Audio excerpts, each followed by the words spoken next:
기도드리겠습니다. 아멘. 아멘.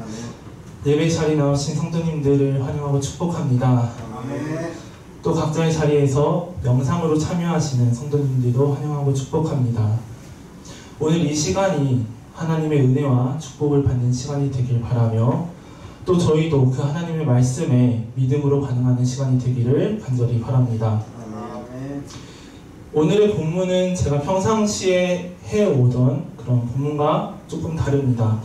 기존의 수요 예배에서는 이제 여호수아서를 가지고 말씀을 나눴었는데 매주 여호수아서를 보기보다는 이제 중간중간에 다른 본문을 보면서 성도님들과 말씀을 나누면 좋겠다라는 생각이 들어서 오늘은 마르다와 마리아가 나오는 본문을 가져와 말씀을 나누고자 합니다. 오늘 이 마르다와 마리아가 나오는 이 본문은 저와 성도님들이 잘 아시는 본문입니다. 오늘의 본문 이 마르다와 마리아의 이야기는 누가복음 10장 38절에서 시작해서 42절에서 마치게 되는데 38절을 보면은 저희가 길 갈 때에 예수께서 한 촌에 들어가시매라고 말하고 있으면서 예수님이 그 마르다와 마리아를 만나는 그 만남이 우연이 아닌 필연이었음을 말하고 있음을 저희는 생각해야 합니다. 왜냐하면 오늘의 본문인 이 마르다와 마리아의 이야기 이 앞부분을 보면은 한 율법학자가 예수님께 나와서 질문을 하고 그 질문에 예수님께서는 선한 사마리아인의 비유로 그 질문을 답변하십니다. 한 율법학자가 예수님께 나와서 이렇게 질문했습니다. 어떻게 하여야 영생을 얻을 수 있겠습니까? 그래서 예수님께서는 오히려 그 율법학자에게 다시 질문하심으로써 율법에 무엇이라고 기록되어 있느냐라고 물어보십니다. 그 예수님의 질문에 율법학자는 하나님을 사랑하고 이웃을 사랑하라고 적혀있다라고 말을 합니다. 여기서 중요한 것은 기존의 마태복음과 마가복음에서는 최고의 계명이 무엇입니까? 라는 질문에 하나님을 사랑하고 이웃을 사랑하는 것이 나왔었는데 오늘의 본문 앞에 있는 사마리아인의 비유에서는 영생을 얻기 위해서 무엇을 해야 되냐라는 질문에 하나님을 사랑하고 이웃을 사랑하라고 말하고 있는 것입니다. 그래서 예수님은 또 다시 묻습니다. 너가 그것을 알고 있으니 행하라라고 율법학자에게 말을 합니다. 그 율법학자가 예수님의 답변을 듣고 다시 한 번 더 묻습니다. 그러면 그 이웃은 누구입니까?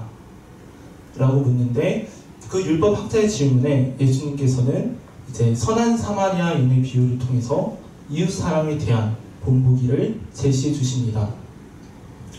예수님의 선한 사마리아인의 비유에 대한 그 설명 후 오늘의 본문이 나타나는데 앞선 선한 사마리아인의 비유를 통해서 예수님께서는 이웃 사랑의 모습을 보여주셨다면 오늘의 본문인 마르다와 마리아의 이야기를 통해서는 하나님 사랑의 모델을 보여주십니다. 이제 우선 오늘의 본문을 보면은 예수님께서 한 촌으로 들어가셨는데 그곳이 마르다가 있는 동네였습니다. 그래서 마르다가 자신의 동네로 온 예수님을 자기의 집으로 영접했다고 성경은 말하고 있습니다. 예수님을 영접한 마르다입니다. 예수님을 집으로 모신 마르다입니다. 그렇다면 그 마르다는 과연 어땠을지를 한번 생각해 봐야 합니다. 저희 집에 예전에 할머니와 할아버지가 오신 적이 있는데 이제 부모님들에게는 배우자의 부모님이신 거죠. 근데 그때를 생각해 보면은 그때의 집은 평상시와의 집과는 사뭇 달랐습니다.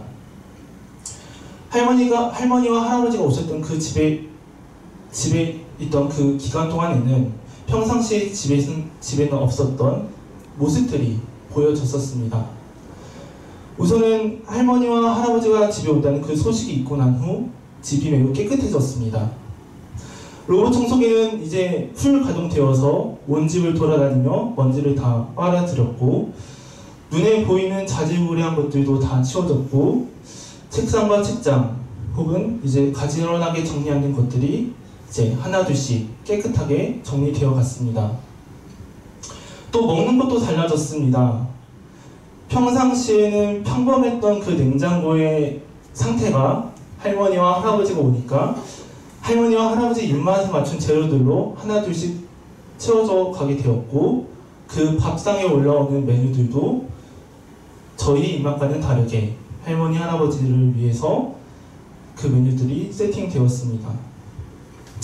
할머니와 할아버지가 온다는 그 소식에, 그리고 배우자의 부모님이 오신다는 그 소식에 사람에게서 중요한 의식주 중에 식과 주가 바뀌게 된 것입니다.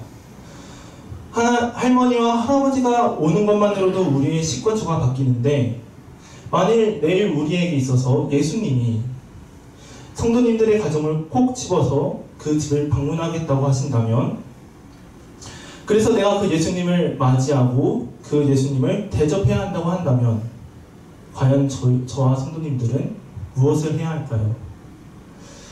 마르다가 바로 그 상황에 있었습니다. 예수님께서 마르다의 집에 오신 것입니다.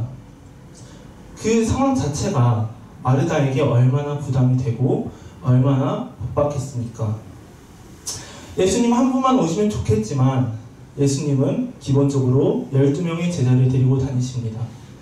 그리고 오늘 누가복음 10장 1절에 보면은 이 예수님께서 70인의 제자를 파송하는 장면이 나오는데, 최소 예수님을 포함한 13명에서 최대 70명의 제자들까지 있는 상황이 마르다에게 닥친 것입니다. 그래서 마르다는 그들을 위해서 식사도 준비해야 됐을 것이고, 또 그 사람들이 씻을 물도 준비해야 됐을 것이고, 하나하나 말 못할 사소한 것들도 준비해야 했을 것입니다. 그래서 그 준비하는 모습을 성경에서는 이렇게 말했습니다. 40절입니다. 마르다는 준비하는 일이 많아 마음이 분주한지라. 얼마나 분주했는지, 얼마나 많이 준비했는지 성경에서도 이렇게 말하고 있는 것입니다. 성도님들도 마음이 바꾸어 본 적 있을 것입니다. 마음이 바꾸면 어떤가요? 마음이 바꾸면은 바쁠수록 내가 하는 무엇인가가 더 안 됩니다. 안 그래도 오래 걸리고 안 그래도 해야 되는 것이 많은데, 이 마음이 부담되고 이 마음이 분주하다 보니까 그 해야 되는 것에 있어서 더욱더 오래 걸리고 잘 안 되게 됩니다. 그 마르다의 상황이 마음이 바쁜 마르다였고 할 일이 많은 마르다였던 것입니다. 그런데 오늘의 성경 본문을 보면은 이 마르다와는 대조되는 사람이 있습니다. 눈치 없는 마리아. 양채같이 예수님 발 아래 있는 마리아가 이 마르다와 대조됩니다. 이 언니 마르다는 예수님을 대접하려고 막 서두르고 있는데, 마리아는 어떻게 하고 있는지 39절 말씀을 한번 보겠습니다. 그에게 마리아라는 동생이 있어 주의 발 아래 앉아 그의 말씀을 듣더니. 아마 마르다는 어이가 없었을 것입니다. 그 동생의 모습을 보면서 어쩌면 화가 났을 수도 있습니다. 왜냐하면은 마르다가 고생하고 있는 것이 뻔히 보였기 때문입니다. 예수님과 그 제자들은 집에 왔고, 그래서 그 언니 마르다는 많은 것들을 준비하고 있는데, 그 모습을 보면서도 마리아는 눈 하나 꼼짝하지 않고 예수님의 발 아래에 있어서 예수님의 말씀을 듣고 있기 때문에 마리아는 화가 났을 수도, 혹은 어이가 없었을 수도 있습니다. 그래서 마르다가 어떻게 합니까? 40절에서 그 모습이 나타납니다. 마르다는 준비하는 일이 많아 마음이 분주한지라 예수께 나아가 가로되, 주여, 내 동생이 나 혼자 일하게 두는 것을 생각지 아니하시나이까? 저를 명하사 나를 도와주라 하소서. 이 40절 말씀을 읽다 보니까 마르다가 상당히 용감한 것 같습니다. 성도님들은 이상하지 않습니까? 이 마르다가 화가 나서 참지 못해서 마리아에게 말을 하면은 이해가 가는데, 그 말을 하는 대상이 예수님입니다. 그리고 그 내용도 심상치 않습니다. 마르다가 예수님에게 이렇게 말합니다. 주여, 내 동생이 나 혼자 일하게 두는 것을 생각지 아니하시나이까. 졸지에 예수님이 생각이 없는 사람이 되었습니다.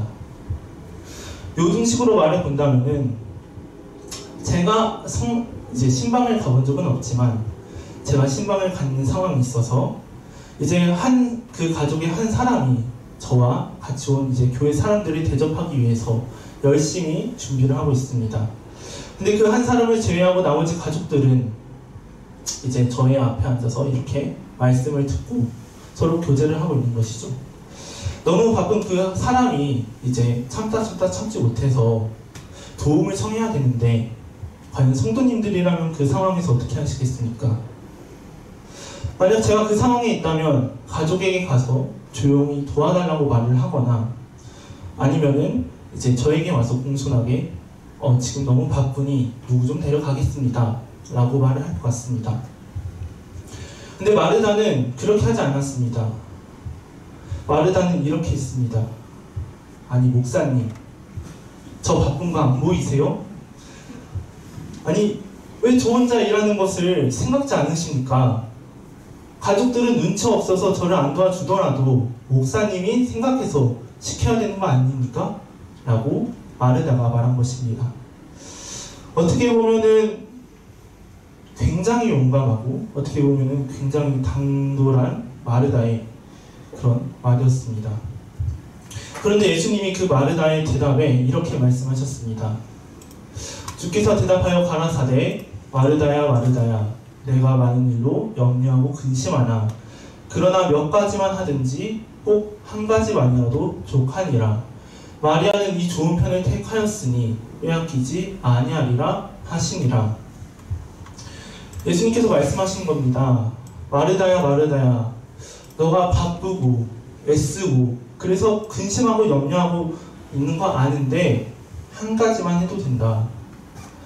마리아는 뺏기지 않을 이 좋은 편을 택했으니 너도 한 가지만 해라 라고 하신 것입니다. 이 42절과 비슷하지만 조금 다르게 번역된 성경이 있는데, 현대인 성경에서는 이렇게 되어 있습니다. 예수님이 마르다에게 대답하셨다. 마르다야 마르다야, 내가 많은 일로 염려하고 걱정하는구나. 그러나 꼭 필요한 것은 한 가지뿐이다.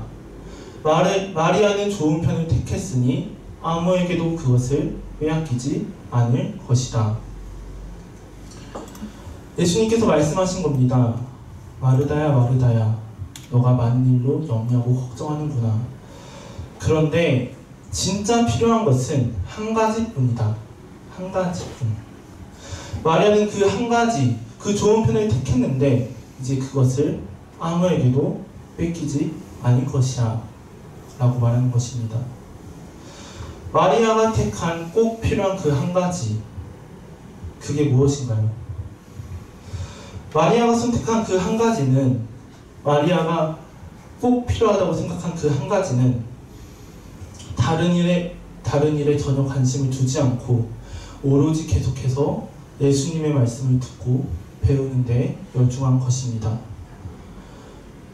언니 마르다는 음식을 차리고 손님을 위해 준비를 하고 여러 가지로 바쁘지만, 언니가 그러던 말건 마리아는 예수님의 말씀을 듣는 것을 선택했고 그것에 집중한 것입니다. 그리고 예수님은 그러한 마리아를 보면서 마리아가 좋은 것을 택했다고, 그것을 절대로 뺏기지 않을 것이다 라고 말씀하신 것입니다. 예수님이 말씀하신 이 좋은 것이랑 좋은 편이라는 것은 먼저는 마리아가 예수님의 말씀을 듣는 것을 의미합니다. 그런데 여기서 더 나아가서는 마리아가 예수님의 제자가 되어 예수님과 1대1의 관계로 교제를 하는 것을 의미하기도 합니다. 마리아는 예수님의 발 아래에 앉아 있었는데, 마리아가 예수님의 발 아래에 앉아 있는 그 행동 자체는 당시의 제자가 스승의 발치에 앉아 교훈을 듣는 자세와 같습니다.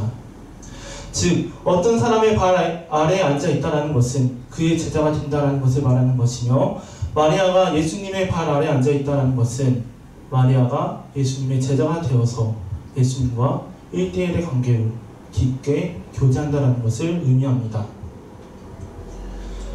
예수님이 마르다의 집에 왔습니다. 마르다는 예수님과 식사도 하고 대화도 하고 예수님의 그 말씀을 들을 수도 있는 정말로 황금 같은 기회를 가진 것입니다. 그런데 마리아는 그 기회를 잡았습니다. 다른 것들을 다 뒤로하고 마리아는 자신이 있는 곳을 예수님의 발 아래로 함으로써 그 기회를 잡은 것입니다. 하지만 마르다는 그 기회를 잡지 못했습니다. 예수님을 대접하느라 너무 바빴고 그래서 예수님에게 나아가서 마리아 좀 지켜서 나를 도우라고 말을 했던 것입니다. 그래서 예수님께서 그것을 알지 못하는 마르다에게 말씀하신 것입니다. 마르다야, 꼭 필요한 것은 한 가지뿐이다. 지금 내가 너와 있는 이 시간에 너에게 꼭 필요한 것은 하나이다 라고 말하는 것입니다. 마리아가 주님과 깊은 교제를 나눌 수 있는 그 기회를 놓치지 않는 것처럼 너도 나와 교제할 수 있는 그 시간을, 그 기회를 놓치지 말라고 예수님께서는 말씀하신 것입니다. 마리아는 한 가지를 택했습니다. 꼭 필요한 한 가지. 그리고 여기서 중요한 것은 예수님께서는 그 마리아의 선택을 인정하셨다는 것입니다. 예수님께서 진정으로 원하시는 것이 무엇일까요? 예수님께서 마르다에게 대접받기를 원하실까요? 예수님은 신이시지만 인간의 몸을 오셨습니다. 하지만 그럼에도 불구하고 한 끼 정도 안 드셔도 괜찮으실 것입니다. 왜냐하면 예수님은 40일 동안이나 금식을 하시고도 또 그 돌덩이를 떡으로 바꿀 수 있음에도 불구하고 바꾸지 아니하셨고 물을 포도주로 바꾸실 수 있음에도 불구하고 오병이어의 기적을 하시는 분이기 때문에 예수님은 그 대접을 필요로 하지 않으실 것입니다. 예수님께서 진정으로 원하시는 것은 마리아처럼 그 하나님의 말씀을 사모하는 마음입니다. 예수님께서는 그 주님의 복음을 향한 그 순수한 마음을 그리고 주님을 향한 그 사랑을 원하시는 것입니다. 마리아는 그 마음이 있었습니다. 마리아는 예수님을 사모하며 또 그 말씀을 사모했던 것입니다. 하나님을 사모하고 하나님의 말씀을 사모하는 그 마음이 바로 예수님께서 말씀하신 하나님을 사랑하는 마음일 것입니다. 마르다를 향하여 예수님이 진정으로 바라는 이 마음들이 오늘날 저와 성도님들을 향하여 똑같이 예수님께서 저희가 진정으로 갖기를 바라는 마음인 것입니다. 아멘. 물론 그 마음들을 가지고 살아가다 보면은 마리아처럼 억울할 수도 있습니다. 몇천 년 후에 제가 이렇게 자리에 나와서 눈치 없는 마리아라고 말할 수도 있습니다. 또 심지어 가족들로부터 마르다로부터도 좋지 않은 시선을 받을 수도 있습니다. 그런데도 예수님께서는 그러한 마리아의 마음을 인정해 주셨고 마리아가 좋은 것을 택했다고 마리아가 꼭 필요한 한 가지를 택했다고 예수님은 그를 칭찬해 주신 것입니다. 저와 성도님들이 그 필요한 한 가지를 예수님의 말씀을 사모하는 그 좋은 편인 한 가지를 마음속에 가져가기를 바라며 또 그것을 그 누구에게도 빼앗기지 않기를 간절히 바랍니다. 아멘. 그 마음이 주변으로부터 뺏길 수도 있습니다. 비판과 비난이 올 수도 있습니다. 혹은 내가 먼저 그 마음에 있어서 지치고 그 마음보다는 세상의 시선이 가서 나의 마음을 즐겁게 하는 것에 시선이 가서 그 마음이 사라질 수도 있습니다. 저와 성도님들이 그 마음을 가지고 다른 그 어느 것으로부터도 뺏기지 않기를 간절히 바라며 그 마음을 잘 지키시기를 간절히 축복합니다. 아멘. 그렇다면 마리아가 좋은 것을 선택했다라는 것을 저희가 알 수 있습니다. 그런데 이 말씀을 듣다 보면은 이런 생각을 하기가 쉽습니다. 그래, 나도 마리아처럼 온전한 예배만 드려야겠구나. 마르다처럼 이것저것 봉사하는 것이 아니라 하나님께서도 꼭 필요한 것 하나라고 하셨으니 그냥 하나 정도 봉사하면서 예배만 쏙 드리고 가야겠구나 라는 생각을 할 수도 있습니다. 정말로 이게 맞을까요?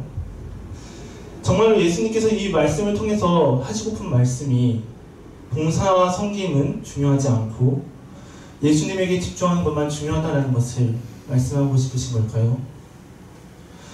만약 교회에 마리아와 같은 사람만 있다라면은 그 교회는 좀 힘들 것 같습니다. 누군가는 교회를 위해서 봉사하고 누군가는 예배를 위해서 섬기고 또 누군가는 그 교회에 나오는 성도님들을 위해서 일을 해주셔야 하는데 모든 성도님들이 마리아처럼 말씀만 듣고 있다면 그 교회는 어떻게 보면 조금 힘들 수도 있는 교회일 것 같습니다. 그래서 저희가 이 본문을 보면서 주의해야 될 점은 마리아와 마르다를 이분법적으로 나눠서 생각하면 안 된다는 것입니다. 온전한 예배만 중요하고 봉사와 섬김은 중요하지 않아 라고 생각해서는 안 된다라는 것입니다. 하나님을 향한 봉사와 섬김은 예수님의 은혜에 대한 사람의 반응입니다. 이는 먼저는 나에게 그 예수님의 은혜가 있는 후 내가 하나님을 향해서 봉사하고 섬긴다라는 것입니다. 즉 하나님 앞에서 온전한 봉사와 섬김은 먼저는 내가 예수의 은혜에 있고 그 후에 섬김과 봉사가 파생된 것이지 나의 욕심에 의해서 나의 마음에 의해서 생기는 것이 아니다라는 것입니다. 내가 진정으로 하나님을 사랑해야만 진정한 봉사와 섬김을 할 수 있지 하나님을 향한 다른 마음으로 섬김과 봉사를 한다라면은 그것은 온전히 계속될 수 없다라는 것입니다. 그래서 우리에게 중요한 것은 예수님을 사랑하는 마음이 있어야 된다는 것입니다. 내가 예수님 안에 있어야 된다는 것입니다.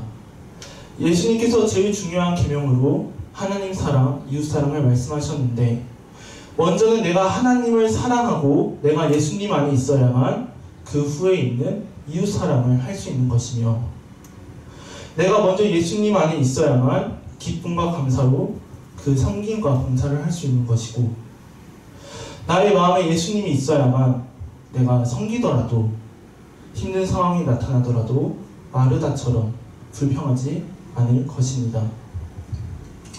그런데 여기서 무서운 점은 내가 예수님을 섬긴다고 생각하고 시작하더라도 그 시간이 길어지면은 그 예수님 앞에 순수했던 그 마음은 어느 순간 사라진다는 것입니다. 예수님께서 이 마르다의 동네에 방문했을 때 마르다가 기뻐 영접했습니다. 그 마음에 기쁨이 넘쳤을 것입니다. 매우 설렜을 것입니다. 왜냐하면 예수님이 옴으로써 예수님에게 기도도 받을 수도 있고 그 말씀도 들을 수도 있고 또 나의 그러한 고민과 나의 질문들을 예수님께 할 수 있기 때문에 매우 기뻤을 것입니다. 그런데 그 마음이 시간이 지나면서 변해갔습니다. 예수님과 그 일행을 대접하기 위해 많은 일을 했습니다. 바빠졌습니다. 그래서 그 마음이 분주해졌습니다. 이 분주해지다라는 이 성경의 말씀을 원어로 보면은 사방에서 끌어당긴다라는 의미를 가지고 있는데 수동태로 표현되었습니다. 분명 그 시작은 예수님을 향해서 순수한 마음이었지만 순수한 기쁨이었지만 마음이 사방으로 흩어지면서 마음이 본인의 뜻대로 되지 않으면서 마음이 분주해지는 것입니다. 그래서 우리는 그 마음을 잘 지켜야 합니다. 그래서 우리가 하나님을 사랑하는 마음을 가져야 되고 우리가 예수 안에 있는 마음을 잘 지켜야 되는 것입니다. 제가 이때까지 설교를 준비하면서 단 한 번도 쉬운 그 설교를 준비하는 과정이 쉬운 적은 없었지만 오늘 설교를 준비하는 게 가장 힘들었던 것 같습니다. 저는 보통 설교를 준비할 때 설교 전날 밤까지는 설교문에 대해서 전체적인 큰 틀을 잡고 세부적인 틀을 잡음으로써 설교문을 어느 정도 준비시켜 놓는데 그 후에는 밤 10시에서 11시부터 이제 설교문을 써나갑니다.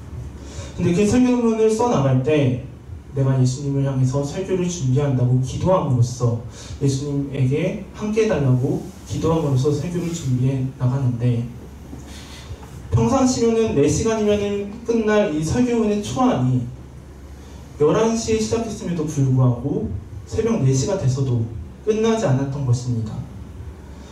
3시가 되어서는 불안했습니다. 아, 이번에 설교문이 생각보다 매우 어렵구나. 생각보다 많이 답답하구나. 라는 생각을 했습니다. 새벽 4시가 됐습니다. 초안이 나오지 않았습니다. 절반 정도만 끝났습니다.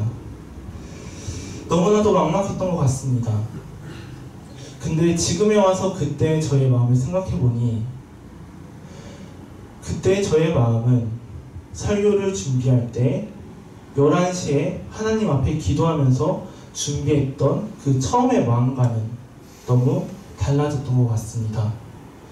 분명 기도로 시작해서 하나님의 말씀을 준비하는 마음으로 시작했지만 4시에 있던 저의 말씀은 그것은 온데간데 없고 답답함과 막막함만 있었던 것입니다. 결국 그 설교문을 완성하지 못한 상태로 5시 반에 새벽 예배를 갔다가 곧장 8시에 학교로 수업을 갔는데, 그 수업에서도 저는 그 수업의 내용이 들리지 않았고 저는 설교문을 쓰는 것을 바꿔왔습니다.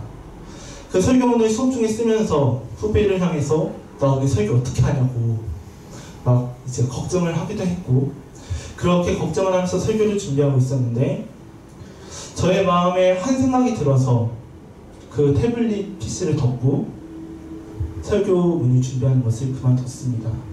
그리고 이제 후배를 보면서 제가 이렇게 말했습니다.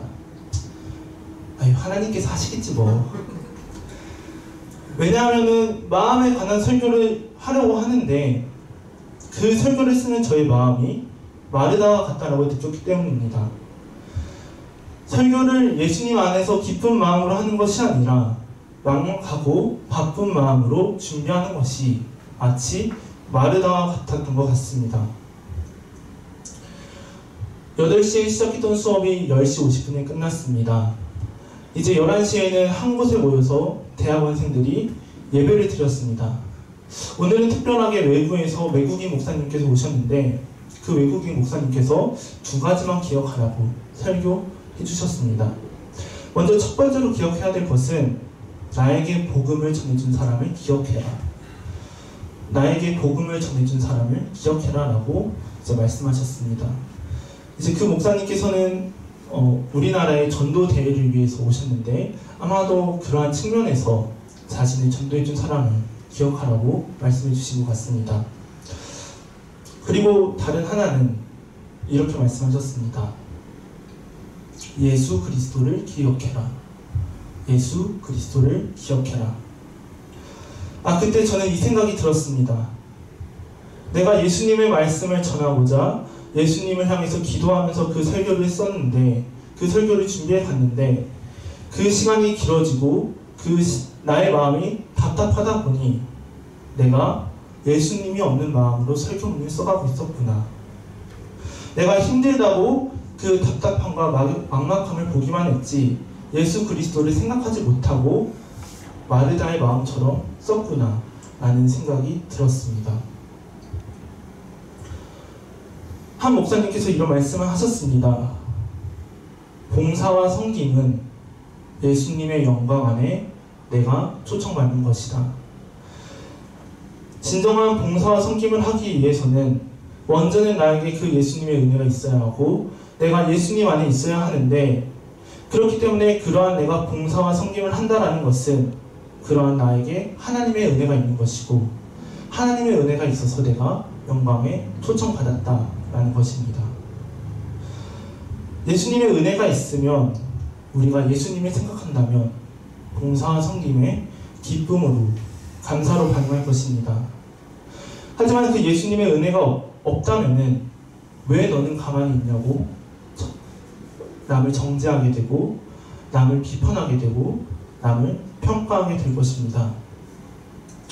만약에 마르다가 그 예수님을 처음 만났을 때 그 마음을 지켰더라면은 하나님을 사랑하고 또 예수님을 사랑하는 그 마음을 가지고 예수님을 향해 봉사하고 섬겼다면은 그 마르다의 반응은 달랐을 것입니다. 물론 힘들긴 똑같이 힘들었을 것입니다. 하지만 그래도 반응은 달랐을 것입니다. 예수님을 사랑하는 마음을 계속 가졌더라면은 적어도 예수님에게 가서 생각이 없냐고 하진 않았을 테이고, 마리아에게 일 좀 시키라고 예수님에게 말을 하지 않았을 것입니다. 오히려 내가 예수님을 섬길 수 있구나 라고 생각했을 것이며, 또 예수님과 그의 제자들을 보면서 내가 하나님의 일을 하는 사람들을 대접하는구나 라고 생각했을 것입니다. 예수 그리스도를 생각하며 살아야 됩니다. 우리는 어느 상황에 있든지 예수 그리스도를 생각하며 살아야 합니다. 그 시작은 옳았어도, 그 시작은 온전한 마음이었어도 시간이 지나고 나의 몸이 피곤해지면은 우리는 그 처음의 마음을 잊게 됩니다. 그때 우리는 우리 예수 그리스도를 생각해야 되는 것입니다. 예수 그리스도를 생각하는 마음이, 또 하나님을 사랑하는 마음이, 예수님의 은혜 안에 거하며 살아가는 그 마음이 예수님께서 말씀하신 영생을 얻는 방법이고, 그래서 예수님께서는 그 오늘의 본문을 통해서 저와 성도님들에게 우리가 영생을 얻기 위해서 가져야 할 모습을 알려주신 것입니다. 예수님께서는 선한 사마리아인의 비유를 통해서 이웃사랑을 설명하셨고, 마리아와 마르다의 이야기를 통해서는 하나님 사랑을 설명하셨습니다. 마르다는 바쁘고 마음이 분주해서 그 마음을 가지지 못했지만 저와 성도님들에게는 그 마음이 있기를 바라며, 예수님께서도 인정하신 꼭 필요한 것, 예수님께서도 인정하신 그 좋은 편을 가지는 마리아의 모습이 저와 성도님들에게도 있기를 간절히 바랍니다. 아멘. 예수님께서는 마리아와 마르다에게 방문하신 것처럼 저와 성도님들에게도 방문하셨습니다. 그리고 마르다와 마리아가 예수님을 영접한 것처럼 저와 성도님들도 예수님을 영접했습니다. 예수님께서는 예수님의 제자가 되어 주님의 발 아래 앉아 주님의 말씀을 들으며 주님과 깊은 교제를 나눌 수 있는 특권을 주시기에 우리에게 오셨는데, 저희가 그 기회를 잡지 못한다면 너무 안타까울 것 같습니다. 또 기쁜 마음으로 예수님을 섬기기 시작했는데 그 시간이 길어져서 그 마음을 잊어버리며 불평과 불만으로 섬긴다라면 저희 스스로도 그 모습을 보면서 너무 안타까울 것 같습니다. 하나님을 사랑하는 그 마음이, 예수님의 말씀을 듣고자 하는 그 마음이, 예수님의 은혜 안에서 살아가고자 하는 그 마음이 저와 성도님들을 영생하게 하는 마음입니다.